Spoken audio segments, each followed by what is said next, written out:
Glamour Prestige presents Virtual Learning Party every Tuesday and Thursday starting March 24th, 2020 for students in grades 3 through 6, reading and English only. Your hosts are Dr. Jacqueline Walker and Velvet Smith, who are ready to turn up for learning. Hey! So our I can for Thursday is I can answer passage-based questions with 100% accuracy with the help of reading strategies, passages, videos, and activities. Hi guys! Today is Thursday. Can you believe it's Thursday already? It was just Tuesday, but now it's Thursday. And we said on Thursdays that we switch it up for you a little bit just to get you in that mode of a little test prep, a little passage review. So today, for your passage review, we're going to talk about informational text. And our informational text passages are going to be based on spiders. Because if you remember on Tuesday, our mentor text was all about spiders and text features. So we're just going to continue that theme, but you're going to have a lot of different questions and a lot of ways to use test strategies to help you answer these questions. All right, let's hear about these creepy spiders again. All right, so now we're going to have our outstanding openings, which is our little hook that we're going to have for you today. And our hook today is called A Nazi Tries to Steal the Wisdom. And it's a little folklore about a spider just to get you warmed up about our lessons today on passages and informational text on spiders. So listen up and see what happened with the Nazi. Hey, this is Nick Cannon, and I'll be reading Anansi Tries to Steal All the Wisdom of the World. Anansi, which means spider in the African language of Akan, prided himself on being clever, but knew that he was not very wise. So one day he came up with the clever idea to become wise easily.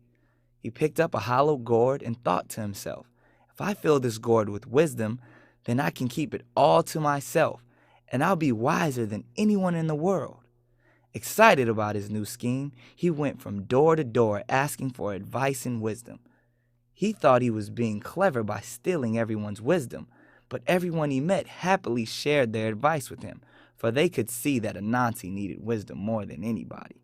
Finally, when he had filled his gourd with all the advice, ideas, and wisdom he could carry, he scuttled back to his home excitedly. But then he had a thought. What if someone else comes and tries to steal all my wisdom? He decided that he would hide his wisdom in a safe place. So he saw a tall tree and figured that it would be a good hiding spot. He clutched the gourd close to his body with 2 of his legs and tried to use the other 6 to climb the tree. But the gourd was too big. Every time he went to try to climb the tree, the gourd got in his way. Just as he was growing frustrated, his young son came by and said, "Why don't you just tie the gourd to your back, Daddy?" His son's wise words made Anansi realize that wisdom was best used if shared with others. So he tied the gourd to his back, climbed up to the very top of the tree, and held the gourd up to the sky. All of the wisdom in the gourd spilled out into the wind and flew away far and wide. And that is how wisdom came to the land. The end.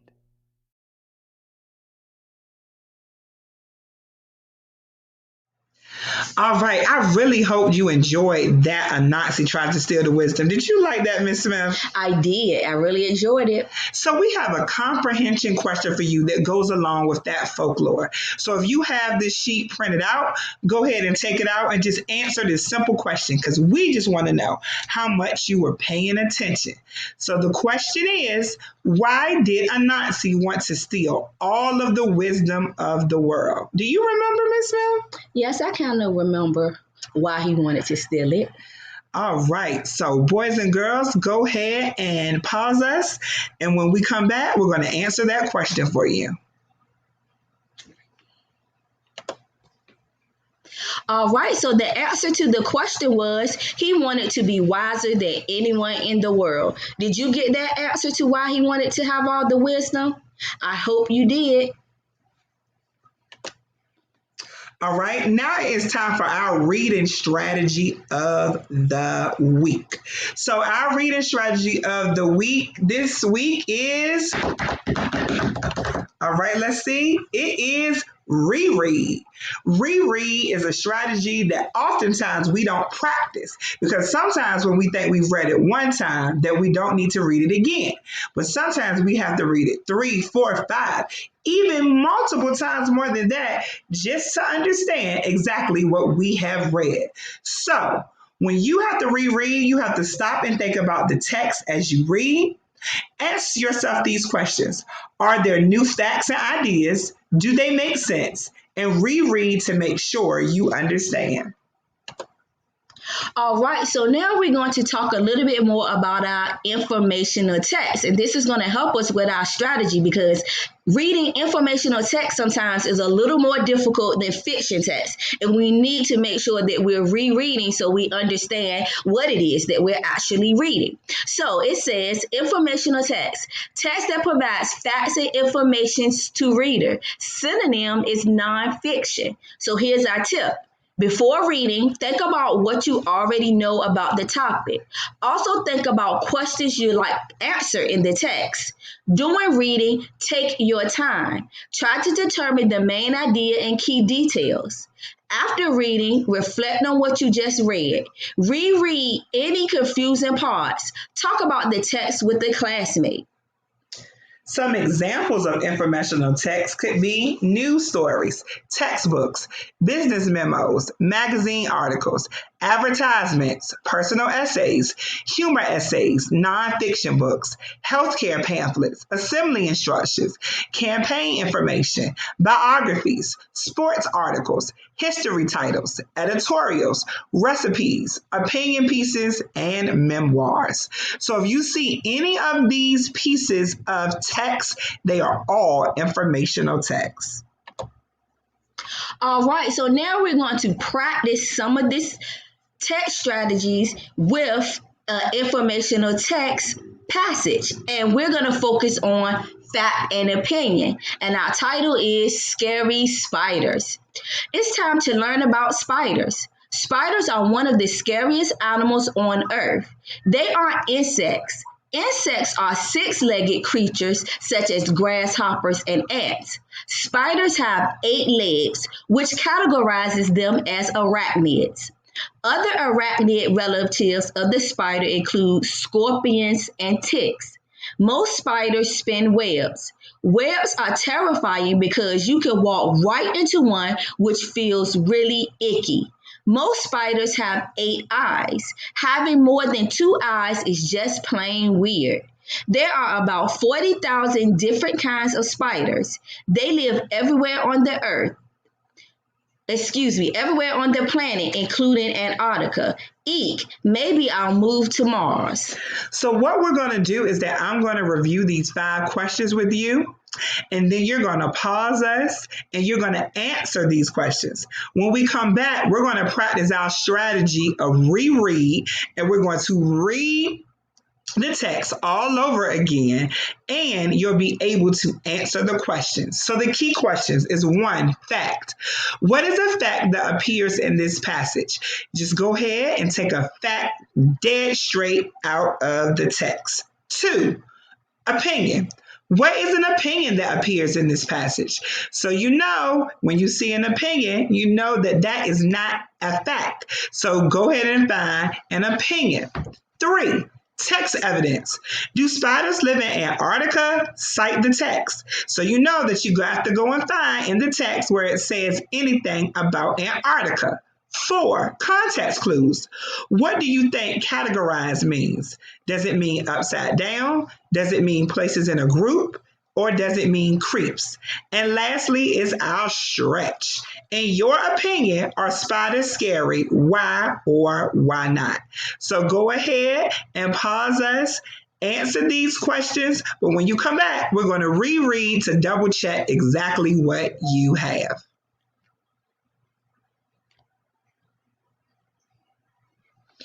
Okay, We're going to go ahead and read it again. Miss Smith read it the first time, so I'll read it this time, and then she's going to go over the questions. So, scary spiders. It's time to learn about spiders. Spiders are one of the scariest animals on Earth.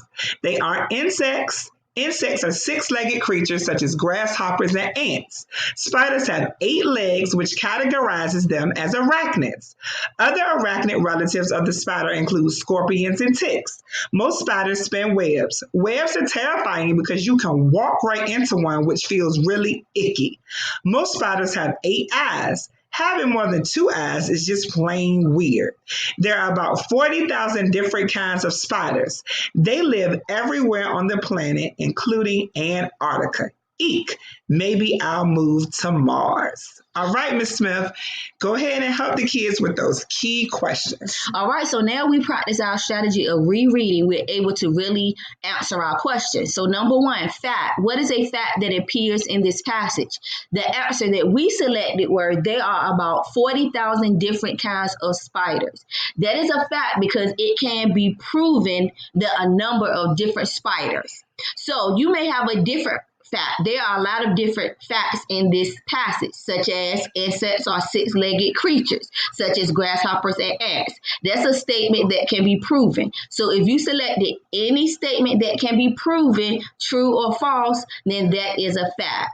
Number 2 is opinion. What is an opinion that appears in this passage? Spiders are one of the scariest animals on Earth. That is an opinion. That is how someone thinks or feels. Everyone may not believe spiders are the scariest animals on Earth. There are other examples of opinions in the passage, such as webs are terrifying because you can walk right into them, which feels really icky. That's an opinion. Some people may not think it's terrifying or that it feels icky. Number 3, text evidence. Do spiders live in Antarctica? Cite the text. The answer to the question is yes, and it's in the next to last sentence in the passage. If you look, it's highlighted or circled in green. They live everywhere on the planet, including Antarctica, and they are the spiders. Number 4, our context clues. What do you think categorize mean? Is it upside down, places in a group, or creeps? And the answer is places in a group, because the spiders are in a different group than the insects because they have those 8 legs. Number 5, stretch. In your opinion, are spiders scary? Why or why not? And everybody's answers would be different because some people think, yes, they're scary. Some people may say no. We said, yes, spiders are scary because they have 8 legs and eyes. That alone just scares me. So in our answer, we said yes, but we also use evidence from the text to cite why we think they're scary, or if you said no, why they don't. Remember, you always need evidence from the text to support your answers. Okay, now we are about to practice a really big passage with questions. So we want you to be able to remember your strategy of reread. Reread, go back and reread a part of a page or selection to better understand what the author wants you to know. As you see, the little girl has a thought bubble and it says, I don't quite understand what the author is trying to tell me, so I'm going to go back and reread. We want you to be just like the little girl. She has a flower in her hair, and go back and reread when you're not quite sure or you don't understand what the author is trying to tell you. Hi guys, if you have the actual passage, then go ahead and take it out and ask your parents if you can have a highlighter, a pen of a different color, maybe some sticky notes if you have that, just so you can take notes. But if you don't have this, just take out a sheet of notebook paper and you can take notes on your own. So, calling all spiders. We're going to put in some passage prep work with this.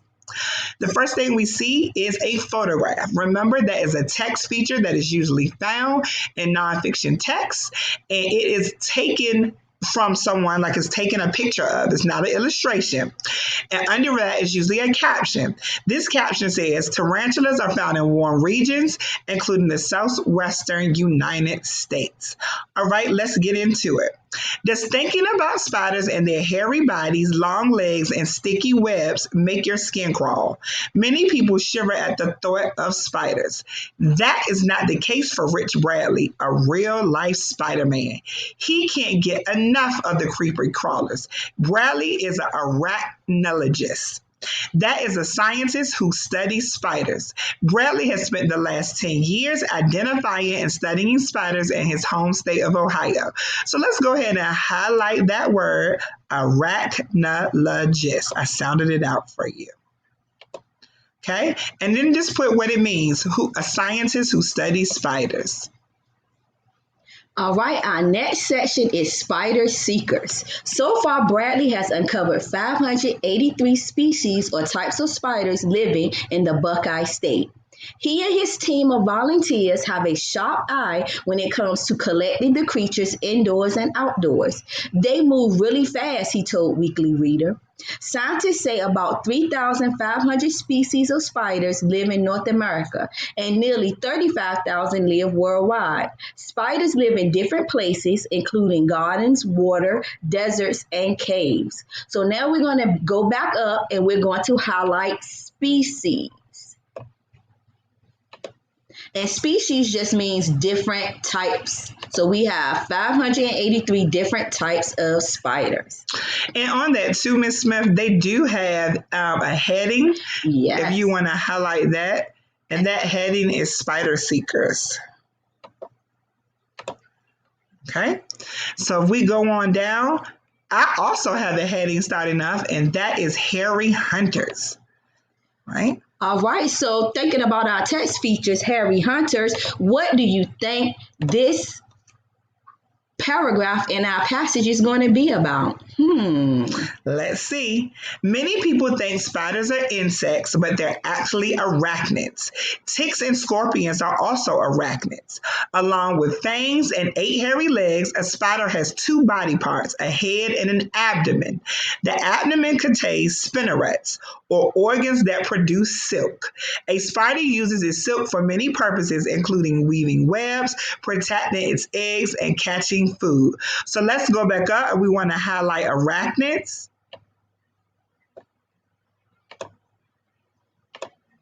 And then we also want to highlight what are some parts of arachnids, because the spider has 2 body parts, a head and an abdomen.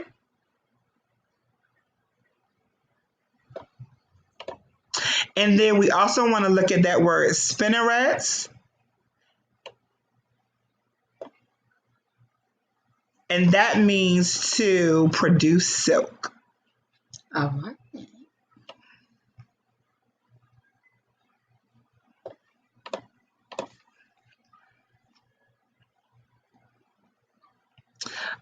All right, and there's a picture as well, and it says a spider uses its silk to weave a web. That is the caption. Spiders are predators or hunters that eat other animals. They dine mostly on insects. Some larger spiders also eat lizards, frogs, and even snakes. To capture their food, some spiders spin webs. Other types of spiders chase down their prey. The venom or poison from their fangs helps paralyze their food. So we want to go up and we want to highlight the caption under the picture, which is a spider uses its silk to weave a web, because that allows us to know what's really going on in that picture. We also want to highlight predators, because that means that they're hunters that eat other animals. We want to go down and highlight prey. We want to highlight venom. And venom is the poison from their fangs that help paralyze their food. All right, so make sure you're taking these notes. All right, the next section, we have a heading already, and we know that heading is fear factor. So we're going to use this heading to kind of predict what's getting ready to happen in the next part of this passage. Although the hairy creatures spook many people, there isn't much reason to be afraid of spiders. Most spiders are not very dangerous, said Bradley. In fact, most are timid creatures that are unable to give humans more than a harmless bite. Although spiders' venom is deadly to insects, it is often has little effect on humans because of our larger size. All right, now look at misconceptions. That is our heading. We want to go ahead and highlight that. And this is a time where you actually can activate your prior knowledge, because I know some of you have heard of myths. So we're going to really look into that as we read this particular section. So spiders may have a bad reputation for being scary, but they are important to us. Bradley hopes this work shatters some myths about spiders. And a myth is a false idea that many people believe is true. Spiders eat mosquitoes and other insects that harm farmers' crops and carry diseases. Bradley's research is teaching scientists more about how spiders help control ecosystems or communities of plants and animals. If spiders didn't exist, there would be a lot more insects. Spiders are your friends, Bradley said. They make our life more pleasant. So we just want to kind of go back and we want to highlight that word myth. And as you can see, our text feature there is also in bold print. So we know that's an important word. And then we want to highlight that definition. And then we also want to highlight ecosystems. Then I want you to reread, because that's our strategy of reread. I want you to reread where it talks about if spiders didn't exist. It says if spiders didn't exist, there would be a lot more insects. So remember that key word, that if we didn't have spiders, then it would be a lot more insects, because actually spiders are our friend. So remember to reread that when you don't understand, because that could have got you. If we have a question about what would happen if spiders weren't here, if you didn't go back and reread that, you may not have remembered that there would be a lot more insects. All right, our next section with our next subheading is Spider Mania. So we're going to highlight our heading. And it says, get caught up on some different types of spiders. Spiders come in all shapes and sizes. Crab spiders, jumping spiders, and orb weavers have made Rich Bradley's Ohio count. Found out more about them and other spiders. So now we have what we call our little bulleted list, if you remember from our text features. And our first one is a crab spider. Can you guess how this spider got its name? It may not live in the ocean, but it looks like a crab. The crab spider lives on flowers. It can match its body color to the flower's color. That allows it to sneak up on insects. The next one, a jumping spider. What a leap. The jumping spider can jump between 10 and 40 inches to catch an insect. This hunting spider sneaks up on its prey and pounces. The trapdoor spider. The trapdoor spider lives in a tunnel. The spider, common in southwestern United States, lines the tunnel with silk and fashions a door made of silk and dirt. It peeks out of the slightly open door and grabs passing insects. Now we have the tarantula. The tarantula is a large, hairy spider found mainly in warm regions, including the southwestern United States. Although the tarantula's bite is painful, it is not very poisonous to humans. Tarantulas hunt insects, lizards, mice, toads, and frogs. The orb weaving spider. E.B. White's famous spider Charlotte was an orb weaver. The orb weaving spider spins a wheel-shaped web. When an insect flies into the web, the spider races towards its meal. So that is the end of our bulleted list of the different types of spiders. So that was a crab spider, jumping spider, trapdoor spider, tarantula, and orb weaving spider. So we've come to the end of our passage, and now we get ready to ask some of our questions. Remember, we want you to reread it again in case it's something that you don't understand.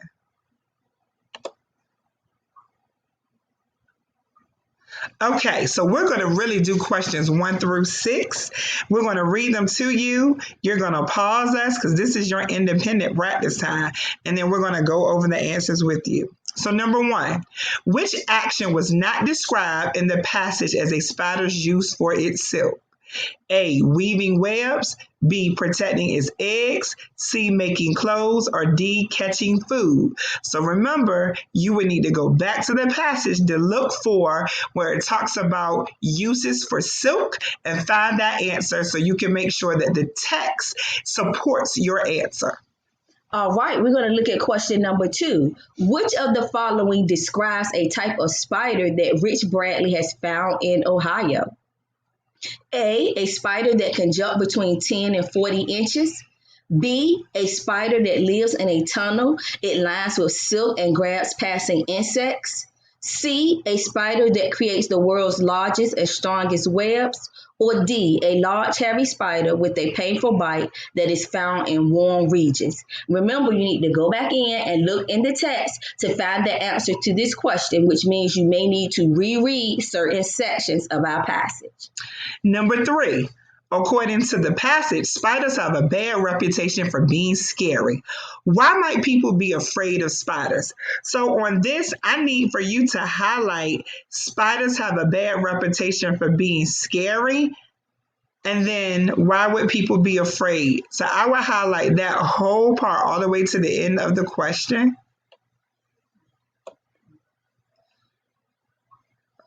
So is it A, they don't think spiders have enough legs? B, they don't know how spiders are important to humans? C, they know spider silk is good for catching insects?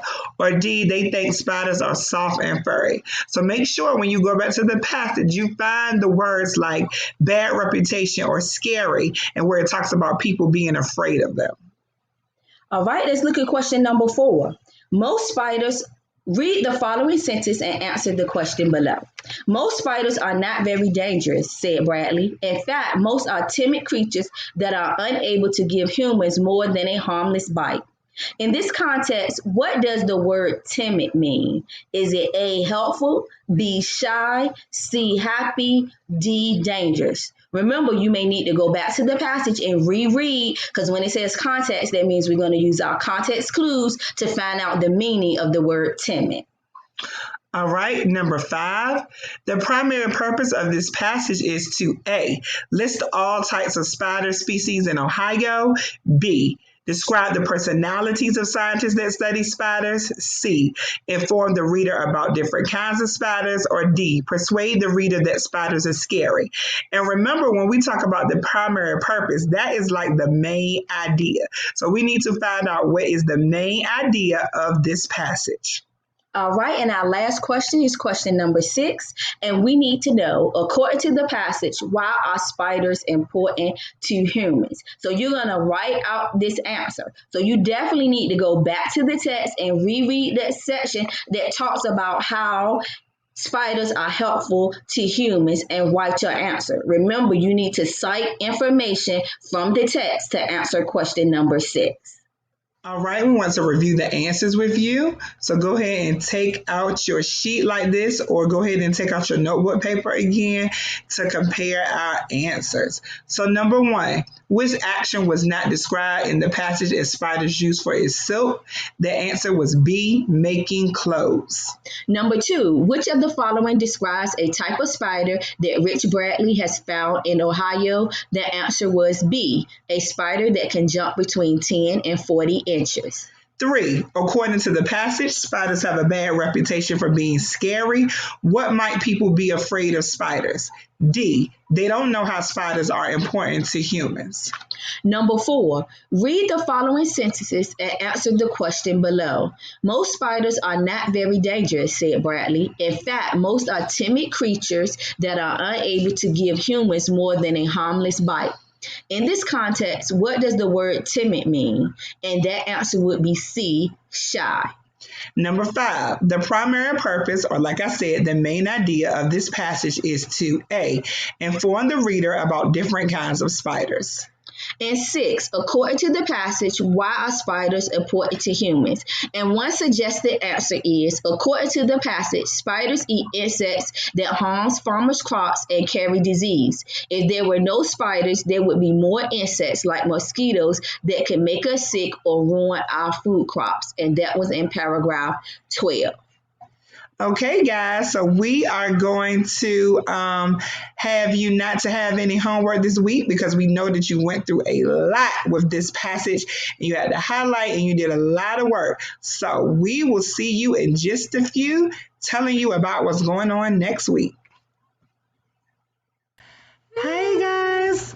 All right, we really hope that you had a good lesson today, learning all about passage prep. We know that you have experience with passage prep because you've been doing that all school year with your teachers. I know they make sure that you get that passage prep in, but we have to make sure that we get that passage prep because when it is time to take any test, not just the SOL, you want to be able to know how to go back in the story and reread like our reading strategy says.